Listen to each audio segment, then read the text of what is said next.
A shy waitress kneels beside a freezing boy everyone ignores, wrapping him in her coat, unaware he's the son of a powerful CEO. Every like and comment keeps our connection alive. Subscribe, and come with me. The story is about to begin. The rain hammered against the windows of Crimson Rose as Kimberly Hayes wiped down table 14 for the third time that evening. Her feet ached, her back screamed for relief, and her bank account screamed even louder. 25 years old, and this was her reality. 12-hour shifts serving people who barely acknowledged her existence. "Table 9 needs water," Marcus, the floor manager, barked as he passed. "And smile more. Tips don't earn themselves." Kimberly bit back a retort. She needed this job. Her studio apartment rent was due in 4 days, and she was exactly $43 short, again. The dinner rush finally died down around 10 p.m. She counted her tips in the break room, her heart sinking. $32, not even close to enough. "Rough night?" Sarah, another waitress, asked sympathetically. "Every night's rough," Kimberly muttered, shoving the bills into her apron pocket. 3 years ago, she would have spent that much on a single latte without thinking twice. But that life, that Kimberly, was gone. Destroyed by lies, betrayal, and a man who'd stolen everything from her. She pushed the memories away. They never helped. The November wind cut through her thin jacket as she stepped outside at 11:30. Seattle's streets glistened with fresh rain, the cold seeping into her bones. She'd sold her car 8 months ago. The bicycle chained near the dumpster was her only transportation now. That's when she heard it. A soft whimpering sound, almost lost in the wind. Kimberly froze, her hand on the bike lock. There it was again, coming from behind the restaurant's delivery entrance. She found him huddled against the brick wall, a little boy no older than 6, wearing what looked like expensive pajamas soaked through from the rain. His small body shook violently, lips turning blue, dark hair plastered to his forehead. "Oh my God," Kimberly breathed, dropping to her knees beside him. "Sweetheart, what are you doing out here?" The child looked up at her with enormous brown eyes filled with terror and confusion. He tried to speak, but his teeth chattered too hard. Without thinking, Kimberly shrugged off her jacket, the only warm thing she owned. She wrapped it around his tiny frame, pulling him close. "It's okay, you're safe now, I've got you." "Mommy," he whimpered. "Want mommy." Kimberly's heart shattered. She glanced around the empty street, searching for any sign of parents, a car, anything. Nothing. Just rain and darkness and this freezing child who'd somehow ended up alone behind a restaurant. She should call the police, that was the logical thing to do, But the boy was hypothermic, his lips losing color by the second. He needed warmth immediately. "Can you tell me your name?" she asked gently, rubbing his arms through her jacket. Ethan," he managed between shivers. "Ethan. That's a strong name. I'm Kimberly." She made a decision. "Ethan, I'm going to take you somewhere warm, okay? Somewhere safe. Can you hold on to me?" He nodded weakly. Kimberly lifted him, surprised by how light he was, and carried him to her bicycle. It wasn't ideal, but her apartment was only 12 blocks away. She positioned him in the basket attached to the front, normally used for groceries, and wrapped her jacket tighter around him. "Hold on tight, sweetheart, we'll be warm soon." The ride felt endless. Every bump made her worry he'd fall. Every red light was torture, watching him shiver. But finally, she reached her building, a rundown structure that had seen better decades. Her studio apartment was small, barely 300 square feet, but it was warm. She carried Ethan inside and immediately turned on the space heater, then filled her old bathtub with warm water. "We need to get you out of those wet clothes," she said gently, "and into a warm bath. Can you do that?" Ethan nodded, though his eyes kept darting around nervously. While he soaked in the bath, she searched her closet for anything that might fit him. She found an old oversized t-shirt that would work as a nightgown. Her heart ached, looking at this lost little boy. Someone was missing him desperately. Someone was terrified right now. After the bath, she wrapped him in her only clean towel and helped him into the t-shirt. His color was returning, the dangerous blue tinge fading from his lips. "Hungry?" she asked. He nodded shyly. Kimberly's refrigerator held exactly 3 things: half a loaf of bread, peanut butter, and a banana turning brown. She made him a sandwich and gave him the banana, watching as he ate with the careful manners of a well-raised child. "Ethan, where's your mommy?" she asked softly. His eyes filled with tears. "Don't know. We were at the big house. Then I went outside and got lost. It was dark and scary." "What big house, sweetheart?" "Daddy's workhouse. The tall one with all the lights. A corporate building," she thought. That narrowed it down to about 50 options in downtown Seattle. "What's your daddy's name?" "Alexander Cole." Kimberly's stomach dropped to her feet. Alexander Cole. Even in her self-imposed isolation from her former life, she'd heard that name. Everyone had. CEO of Cole Industries, one of Seattle's most powerful men. Billionaire, on the cover of Forbes. Ruthless businessman known for hostile takeovers and zero tolerance for weakness. And she'd just kidnapped his son. No, not kidnapped. Rescued. But would he see it that way? "Ethan, we need to call your daddy. He must be very worried." The boy's eyes went wide with fear. "No, he'll be angry. I'm not supposed to leave without permission." "He won't be angry, sweetheart. He'll be relieved, I promise." But even as she said it, she wondered. Men like Alexander Cole, in her experience, didn't forgive mistakes. They crushed people who got in their way. She knew that better than anyone. Alexander Cole stood in his office conference room, surrounded by 30 security personnel, his jaw clenched so tight he thought his teeth might crack. It had been 2 hours and 17 minutes since Ethan disappeared from the Cole Industries building. 2 hours and 17 minutes of pure hell. "Sir, we've checked every floor, every office, every bathroom," his head of security reported, sweat beading on his forehead. "He's not in the building." "Then he's outside," Alexander said, his voice deadly calm in the way that made grown men flinch. "Find him. I don't care if you have to search every street in Seattle. Find my son." His phone rang. Unknown number. He answered instantly. "Is this Alexander Cole?" A woman's voice, soft but steady. "Who is this?" "If you have information about my son." "Your son is with me. He's safe, warm, and unharmed." Alexander's vision went red. "If you've touched one hair on his head, Mr. Cole, I found him behind a restaurant, soaking wet and hypothermic. I'm a waitress, not a kidnapper.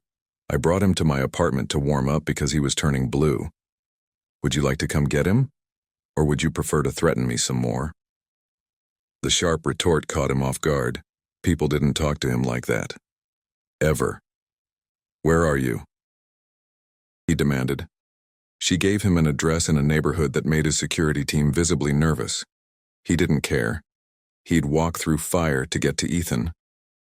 23 minutes later, his black Mercedes pulled up in front of a building that should have been condemned. His driver looked doubtful. "Sir, perhaps we should call the police." "My son is in there," Alexander said, already out of the car. "That's all that matters." He took the stairs 3 at a time, his heart pounding. Apartment 3C. He raised his fist to pound on the door, but it opened before he could knock. The woman standing there wasn't what he'd expected.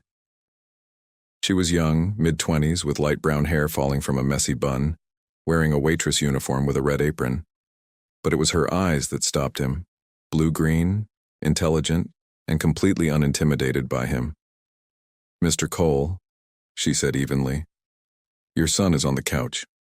Alexander pushed past her, his eyes finding Ethan immediately. The boy was wrapped in a faded blanket, holding a stuffed bear that was missing an eye, looking small but safe. "Daddy!" Ethan's face crumpled and tears started flowing. I'm sorry, I didn't mean to get lost." Alexander dropped to his knees and pulled his son into his arms, feeling the tremor that ran through his own hands. He'd never been so terrified in his life. "You're safe," he whispered, pressing his face into Ethan's damp hair. "That's all that matters. You're safe." After a long moment, he looked up at the woman still standing by the door. She was watching them with an expression he couldn't quite read. Not triumph, not fear. Something softer. "Thank you," he said, and was surprised to find he meant it. "You saved his life." She shrugged.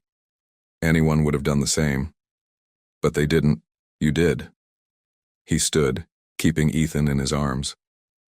"I'd like to repay you. Name your price." Her expression changed instantly, that softness hardening into something cold. "I don't have a price, mister. Cole, I helped a scared child. That's what decent people do. I didn't mean to insult you, You're very generous," she interrupted, her voice dripping with sarcasm. "But I prefer my conscience over your checkbook. The door's behind you." Alexander blinked. In his world, everyone had a price. Everyone wanted something. But this woman was practically pushing him out of her apartment. "At least let me— Good night, Mr. Cole." She opened the door wider, making her point clear. Ethan twisted in his arms. "Bye, Kimberly. Thank you for the sandwich and the bear." Her expression softened instantly when she looked at Ethan. "You keep that bear, sweetheart. He's a good listener." As Alexander carried his son down the stairs, he couldn't stop thinking about the woman in apartment 3C. Kimberly. She'd known exactly who he was, yet treated him like he was the hired help. She'd refused his money, refused to leverage her good deed. Who the hell was she? Daddy? Ethan's small voice interrupted his thoughts. Kimberly was really nice. Yes, Alexander agreed slowly. She was. But as his driver pulled away from that terrible building, Alexander made a mental note. He needed to know more about the mysterious waitress who'd saved his son, and then acted like he was an inconvenience. Nobody dismissed Alexander Cole. Nobody. Back in her apartment, Kimberly locked the door and leaned against it, her heart racing. She'd just spoken to Alexander Cole like he was a random stranger, refused his money, practically kicked him out. What was wrong with her? But when she closed her eyes, all she could see was that little boy shivering in the rain. She'd done the right thing. For once, after 3 years of barely surviving, she'd done something that mattered, even if it meant dealing with a man who probably thought the world revolved around him. She glanced at her jacket, still damp, hanging over her radiator. She'd given it to Ethan without hesitation, just like she would have given him anything else he needed. The old Kimberly, the executive who wore designer suits and made decisions worth millions, she would have understood men like Alexander Cole. But that woman was dead, killed by betrayal and broken promises. This Kimberly just wanted to survive, and men like Alexander Cole were exactly the kind she needed to avoid. 3 days passed before Alexander saw her again. He'd spent those days thinking about the waitress who'd saved his son more than he cared to admit. His private investigator's report sat on his desk, surprisingly thin for someone living in the 21st century. Kimberly Ann Hayes, 25, worked at Crimson Rose Restaurant. Before that, a 3-year gap with no employment records, no tax returns, nothing. Before the gap, she'd been a junior executive at Hartford Technologies, rising star in their acquisition department. Then she'd vanished. The gap bothered him. People didn't just disappear for 3 years. "Sir, your 12 o'clock is here," his assistant announced through the intercom. Alexander forced his attention back to work. He had an empire to run, but that evening he found himself at Crimson Rose, Ethan's hand in his. "We're here to thank someone," he told the hostess. Kimberly was serving a table near the back, her movements efficient and practiced. She looked tired, he noticed. Dark circles under her eyes that even the dim lighting couldn't hide. She turned and froze when she saw them. "Mr. Cole," she said carefully, "this is unexpected." "Kimberly." Ethan broke free and ran to her. "I wanted to say thank you properly." Her face transformed when she smiled at his son. "Ethan, Look at you, all dry and warm. How are you, sweetheart? Good. Daddy said we could come have dinner and I got to pick where, and I picked here 'cause you're here. Alexander watched her expression shift, saw the moment she realized she couldn't refuse without disappointing Ethan. Smart kid. Well then, she said, straightening.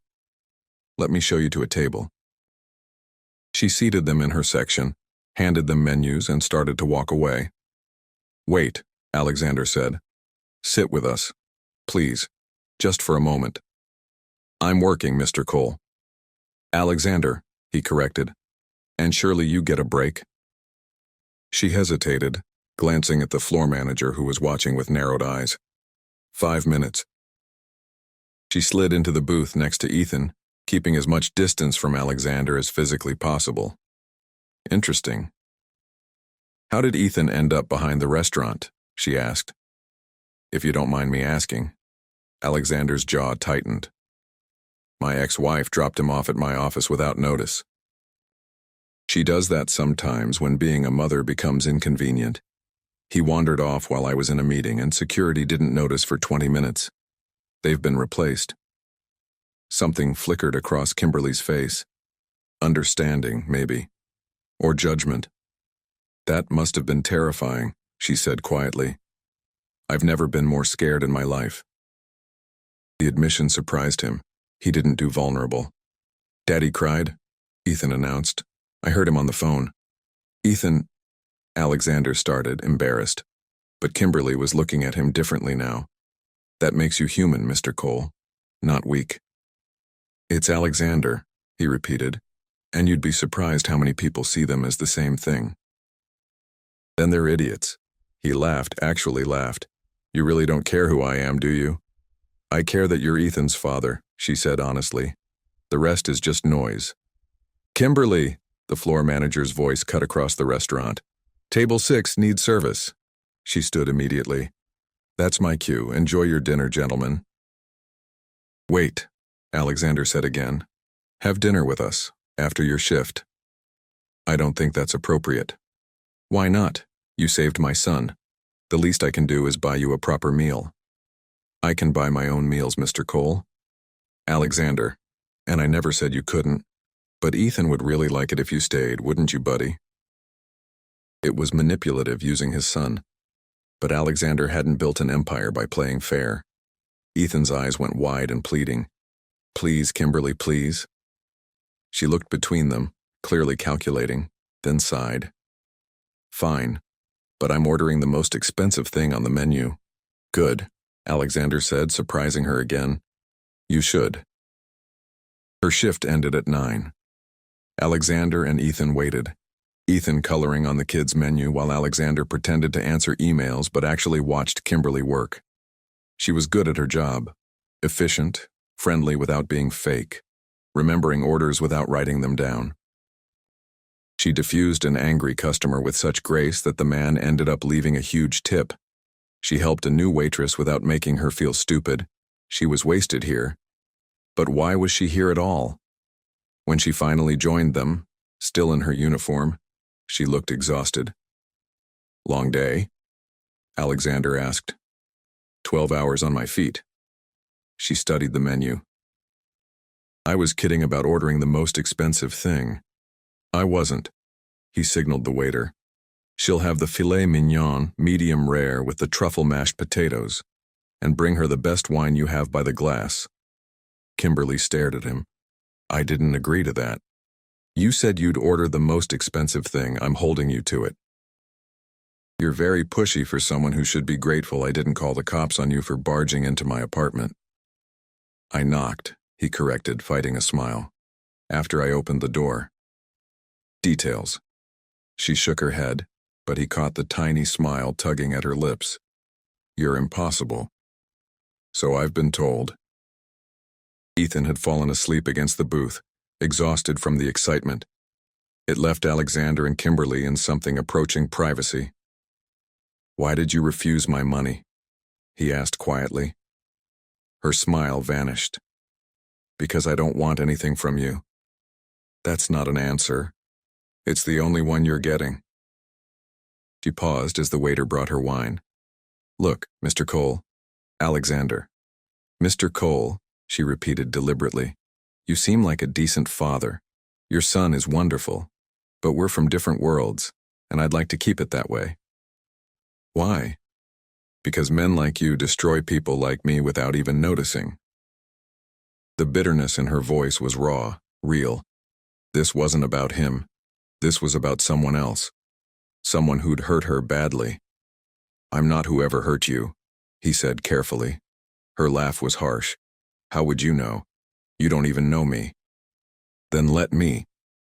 The word surprised him as much as her. Let me get to know you. Why? So you can feel better about yourself? Check helped the poor waitress off your charity list? No, because you're the first person in years who's treated me like a regular person instead of a walking bank account. Because you have my son's one-eyed bear, and he can't sleep without it. Because I can't stop thinking about you, and I'd really like to understand why. Kimberly stared at him, her eyes wide. For a moment, he thought she might say yes. Then she stood, her wine untouched. I can't do this. Thank you for dinner, but I need to go. Kimberly. But she was already walking away, practically running toward the employee exit. Alexander sat back, frustrated. He'd played this all wrong. Too aggressive, too pushy. But something about her made him want to push, want to dig deeper, want to understand the mystery of the woman who disappeared for 3 years and emerged as someone completely different. His phone buzzed. A text from his investigator. Found something. Call me. Alexander looked at his sleeping son, then at the door where Kimberly had vanished. He had a feeling that whatever his investigator had found was going to change everything. And he was right. The investigator's report arrived at Alexander's office at 7 a.m. He'd barely slept, his mind replaying Kimberly's expression when she'd run from the restaurant.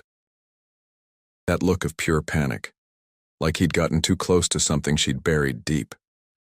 He opened the file, and his blood ran cold. Kimberly Hayes had been more than a junior executive. She'd been engaged to Marcus Hartley, Hartford Technologies' CFO. Together, they'd worked on the biggest acquisition in the company's history. But 3 weeks before the deal closed, Marcus had presented the strategy as solely his work, gotten the promotion to CFO, and systematically destroyed Kimberly's reputation with manufactured evidence of embezzlement. She'd been fired, blacklisted, and left with nothing while Marcus married the CEO's daughter and ascended to power. The company had threatened legal action if she ever spoke publicly about what happened.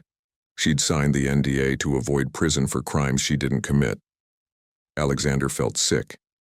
He knew Marcus Hartley, had done business with him twice. The man was a snake, but Alexander had never suspected he was also a criminal. And Kimberly had survived all of that, only to end up serving tables to people who'd once been her peers. His intercom buzzed. Sir, Marcus Hartley is here for your 10 o'clock. Perfect timing. Alexander's expression hardened. Send him in. Marcus walked in with his usual arrogant swagger, designer suit, fake smile. Alexander, good to see you. I think you'll be very interested in what Hartford Technologies can offer coal industries. Sit down, Marcus. Alexander didn't offer his hand. Something in his tone made Marcus hesitate. Is everything all right? Tell me about Kimberly Hayes. Marcus's face went white, then red. That's ancient history. Why would you? Because she saved my son's life 4 days ago, and I've spent the last 72 hours wondering why a brilliant executive was working as a waitress. Now I know. You destroyed her. She was embezzling, she was innocent, and you framed her. Alexander stood, his voice deadly quiet. You stole her work, her career, her future, and you've been profiting from it ever since. You have no proof of any of this. I have 17 different sources that tell the same story. I have testimony from 3 former Hartford employees willing to go on record. I have digital forensics showing you manipulated documents. Want me to continue? Marcus's bravado crumbled. What do you want? I want you to fix what you broke. You're going to issue a public statement admitting what you did. You're going to clear her name completely. And you're going to establish a compensation fund in her name for victims of corporate fraud. That will destroy me. You destroyed her first. Consider this karma. Alexander leaned forward. And if you don't, I'll make sure every major corporation in this country knows exactly what kind of man you are. You'll never work in this industry again. Alexander, be reasonable. Get out of my office. You have 48 hours to make this right, or I go public with everything. Marcus left, his confident stride replaced by the stumble of a defeated man. Alexander sat back down, but he couldn't focus on work. He needed to see Kimberly, needed to tell her that justice was coming, that she hadn't been forgotten. But when he arrived at Crimson Rose that evening, the hostess shook her head. Kimberly called in sick. First time in 2 years she's missed a shift. Alexander's stomach knotted. He'd pushed too hard last night, scared her off. He drove to her apartment building, taking the stairs 2 at a time. But when he knocked, there was no answer. She left this morning, a neighbor said, eyeing him suspiciously. Had a suitcase, looked upset. She'd run. Because of him. Alexander leaned against her door, feeling something crack in his chest. He'd wanted to help her, wanted to make things right. Instead, he'd driven her away. His phone rang. Ethan's nanny. Mr. Cole, Ethan won't stop crying. He keeps asking for Kimberly and the bear. I don't know what to do. I'll be right there. But as Alexander drove home, he made a decision. He wasn't giving up. Kimberly Hayes had saved his son and touched something in him he'd thought was dead. He would find her, make things right, and prove that not all successful men were monsters, even if it took everything he had.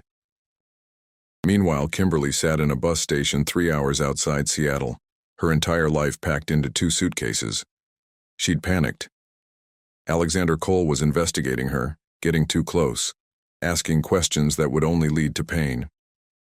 Men like him didn't actually care. They collected broken things, fixed them to feel powerful, then moved on.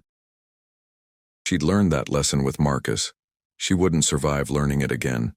But as the loudspeaker announced her bus to Portland, she thought about Ethan's face, the way he'd hugged her goodbye, the one-eyed bear he'd loved so much, and she thought about Alexander's eyes when he'd asked her to let him know her. Like he actually saw her, not just the waitress uniform or the tragic story. What if she was wrong? What if running was the mistake? The bus pulled up. Kimberly grabbed her suitcases and stood. Then she sat back down. She'd been running for 3 years. Maybe it was time to stand still and fight.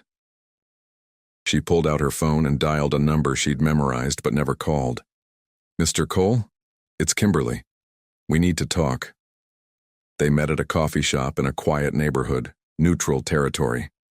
Kimberly arrived first, her hands wrapped around a cup of tea she couldn't drink. Her stomach was in knots. Alexander walked in and her breath caught. He looked terrible, exhausted, worried, his usual polished appearance slightly disheveled, like he'd been running his hands through his hair for hours. You came back, he said, sliding into the seat across from her. I got as far as the bus station before I realized running wasn't the answer anymore. She met his eyes. You've been investigating me. Yes. He didn't apologize or make excuses. I needed to understand why you disappeared. And now you know. Her voice was flat. Must make for interesting reading. Executive prodigy to waitress. Quite the fall from grace. Kimberly, don't. She held up a hand. Don't pity me. Don't try to fix me.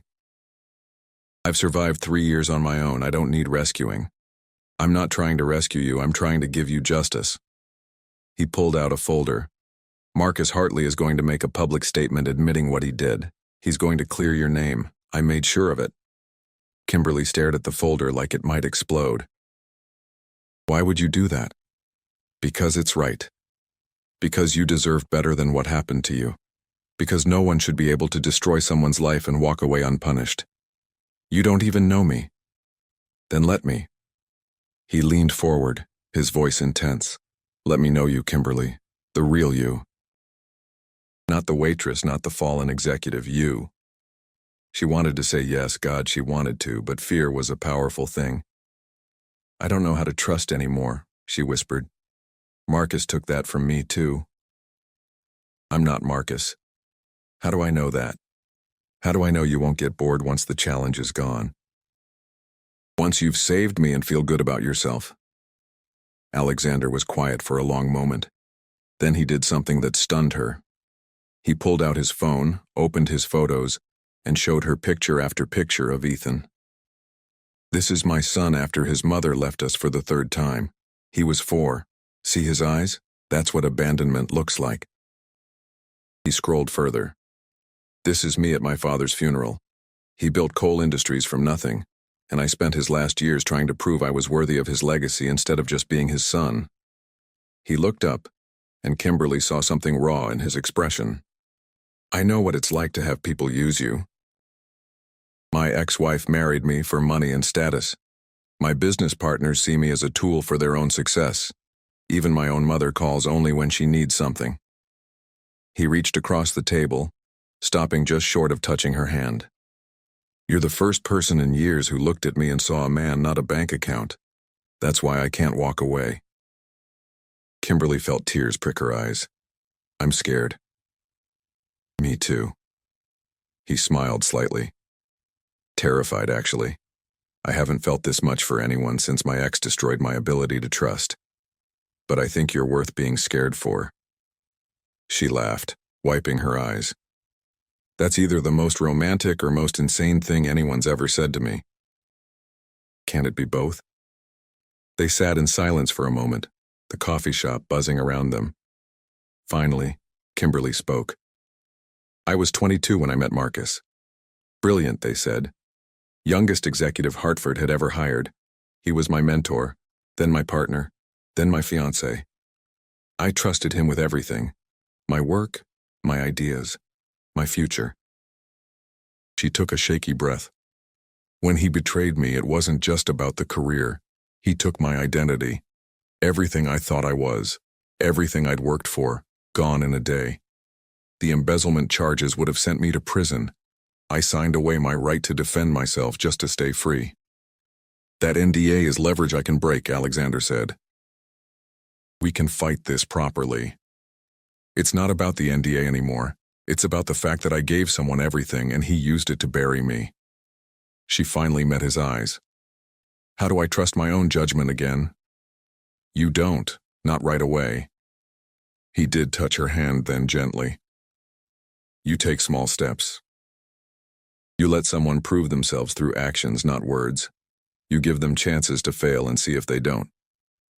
And if they do fail, then you were right to be careful and you move on. But what if they don't? Kimberly looked at their hands, his large and warm around her smaller, cold one. It would be so easy to lean into this. To believe. Ethan asked about you every day, Alexander said softly. He wants to know if you're okay, if you're coming back. That's manipulation, she said, but there was no heat in it. Absolutely. I learned from the best. My son. He squeezed her hand. Have dinner with us. Not at a restaurant. At my house. Let Ethan see you're okay. Let me cook for you something terrible that you'll have to pretend to like. Let us be normal people having a normal evening. You're a CEO. There's nothing normal about you. Watch me burn spaghetti and tell me that again. Despite everything, she smiled. You really can't cook? I can negotiate billion-dollar deals and run an empire. But basic pasta? Complete disaster. Ethan's nanny usually saves me. That's pathetic. I know. You should definitely come witness it in person, for research purposes. Research for what? For deciding if I'm worth the risk. Kimberly studied him, this powerful man who was offering her not rescue or pity, but a chance. A genuine, terrifying, real chance. Friday, she said finally. I have Friday off. His smile was like sunrise. Friday. I'll send a car. I'll take the bus. Kimberly. Baby steps. Remember, let me do this my way. He nodded, understanding in his eyes. Friday, 6 o'clock, I'll text you the address. I'll text. As she left the coffee shop, Kimberly felt something she hadn't experienced in 3 years. Hope. Fragile, terrifying, but real. Maybe running wasn't the answer. Maybe standing still and fighting, trusting again despite the fear, was the bravest thing she could do. Friday arrived with unexpected sunshine. Seattle's winter gloom temporarily lifted. Kimberly changed outfits 4 times before settling on simple jeans and a soft blue sweater. Not trying too hard, just herself. The bus ride to Alexander's neighborhood took an hour. With each passing block, the houses grew larger, more impressive. By the time she reached his address, she was staring at what could only be called a mansion. Of course. What had she expected? She almost turned around. But then the door opened, and Ethan came flying out. "Kimberly, you came. Daddy said you'd come, but I wasn't sure, and you're here." He crashed into her for a hug, and Kimberly felt her anxiety melt. This, at least, was simple, pure. "Of course I came, sweetheart. I promised." Alexander appeared in the doorway wearing jeans and a casual shirt that somehow made him more attractive than any suit could. "You made it. I was starting to worry. Bus was late." She gestured at the house. "This is modest." He had the grace to look embarrassed. "It was my father's. I keep meaning to sell it, but Ethan loves the backyard." The interior was beautiful but surprisingly lived in. Toys scattered across the floor, children's drawings on the expensive refrigerator, a blanket fort in the living room. "Sorry about the mess," Alexander said. "Mrs. Chen, our nanny, is off tonight. It's just us. Just them." The thought was both thrilling and terrifying. "So," Kimberly said, "show me this legendary cooking disaster." What followed was possibly the most chaotic hour of her life. Alexander was right. He was terrible at cooking. He burned the garlic, overcooked the pasta, and somehow managed to get tomato sauce on the ceiling. "How did you even do that?" Kimberly asked, laughing as she took over. "The pan isn't anywhere near the ceiling." "I have a gift," he said solemnly, "for destroying kitchens." Clearly. She expertly salvaged the meal while he watched, fascinated. "Where did you learn to cook?" he asked.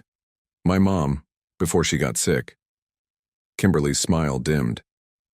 "She died when I was 19. Cooking reminds me of her. I'm sorry." And he sounded like he meant it. They ate dinner together, the 3 of them, and it was surprisingly easy. Ethan chattered about school, Alexander told terrible dad jokes, and Kimberly felt herself relax in a way she hadn't in years. After dinner, Ethan fell asleep on the couch, exhausted from excitement. Alexander carried him upstairs while Kimberly cleaned up, moving comfortably in his kitchen like she belonged there. When he came back down, she was standing by the window looking at the city lights.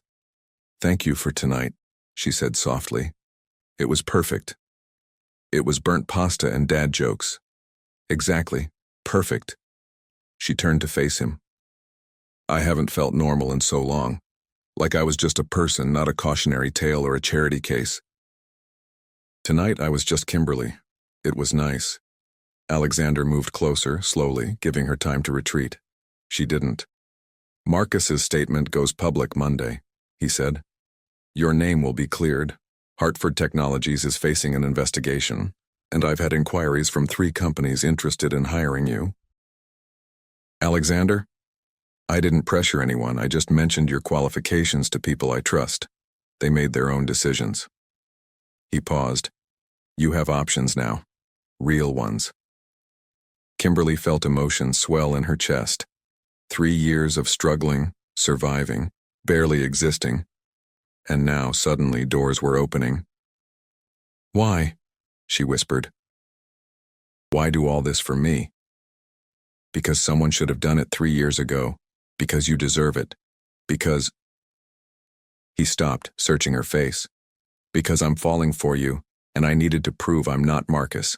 That I see you, value you, for who you are. That's terrifying. I know. I could hurt you. I know that too." She stepped closer, her heart pounding. I don't know how to do this, how to trust, how to let someone in again. Neither do I. My ex destroyed my faith in love. But you make me want to try. He reached up, gently tucking a strand of hair behind her ear. We're both broken, Kimberly. Maybe that's the point. Maybe we can be broken together and make something beautiful anyway. She laughed, tears streaming down her face. That's the worst poetry I've ever heard. I know. I'm better with spreadsheets. Shut up and kiss me already.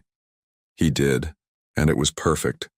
Gentle, sweet, full of promise and hope and the terrifying possibility of new beginnings. When they finally pulled apart, Kimberly rested her forehead against his. I'm still scared. Me too. But we'll figure it out together. 3 months later, Marcus Hartley's career was destroyed, just as he'd destroyed Kimberly's. She'd been offered positions at 5 major firms and chosen the one that valued integrity over profit. She kept her apartment despite Alexander's protests, needing the independence to prove to herself she could stand on her own. But most evenings found her at his house, cooking dinner with Ethan, laughing at Alexander's terrible jokes, building a life that felt like home. 6 months after that, Alexander proposed in her tiny apartment, surrounded by her modest furniture and the one-eyed bear Ethan had insisted she keep. This place is terrible, he said, grinning. I know, she replied, looking around at her small but cherished space. Marry me anyway. Bring your terrible apartment aesthetic to my house. Teach Ethan to cook. Burn my garlic. Stay. That's still terrible poetry. That's not an answer. She kissed him, tasting salt from her own happy tears. Yes. Obviously, yes. The wedding was small, intimate, nothing like the society event his mother demanded. Just the people who mattered, who'd supported them through everything. As Kimberly walked down the aisle toward Alexander, Ethan holding her hand, she thought about the night she'd found a freezing boy in the rain. How one moment of compassion had changed everything. She'd given a child her jacket, and in return, she'd gotten her life back, her future, her family. Alexander's eyes shone as she reached him. You're beautiful. You're sappy. Always. They said their vows surrounded by love, laughter, and the promise of tomorrows that stretched infinitely forward. 2 broken people who'd found each other in the darkness and chose to build something beautiful together. And in the front row, Ethan held the one-eyed bear tight, smiling at the 2 people who'd become his family. The woman who'd saved him from the cold, and the father who'd learned that the greatest fortune wasn't in bank accounts, but in the people you choose to love. Several years later, Kimberly sat in her office as Senior Vice President of Strategic Acquisitions, photos of her family on her desk. Marcus Hartley was a distant memory, his crimes exposed, his reputation destroyed. Alexander's ex-wife had finally accepted that Ethan had found a real mother in Kimberly. And the investigator who'd uncovered the truth had been given a permanent position at Coal Industries. Justice served. Love triumphant. A second chance transformed into a beautiful forever. And it all started with a cold night, a frightened child, and a garçonette who chose compassion over convenience.